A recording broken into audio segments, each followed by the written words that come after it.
另外，立法院伫昨昏临时会嘛有通过性别平等工作法，也有性骚扰防治法的修正案，有新增加款式性骚扰，嘛纠长申诉期，7年内拢会当申诉，上当一样关3年，罚100万，顶改性的赔偿上济是有5倍。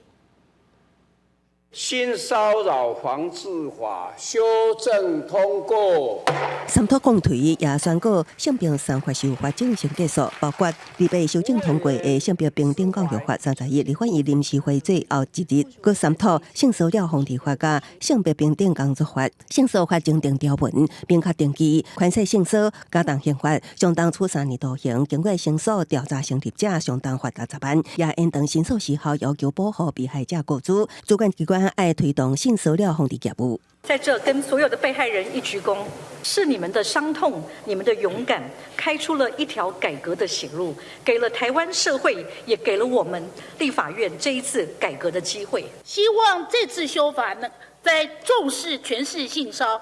之后，我们也能够延长儿少性侵被害人的追诉期限，能够早日实现。性别平等工作法也增订宽限性骚过分职务残疾重罚，相当处100万罚款，定罚性赔偿上悬5倍。那经济重大者，雇主爱暂停调整被申诉人的职务，也扩大适用的场合范围。那雇主接到申诉甲调查结果，拢爱通报。那受害人不好调查，也会当向地方主管机关申诉。公务机关的性骚申诉机制应该加强，尽速填补现有申诉制度的不足，让地方主管机关有机会可以介入，仍然有加强的一个空间。毕竟我国30人以下的企业占全国90%，如何维护到多数人的一个权益？后续执法配套还需要各单位的持续努力。为5月底开始，国内引起 MeToo 行动，为政治界团结到各界，也安尼促使政府加速修法脚步，希望强化打击加害人，保护被害人权益，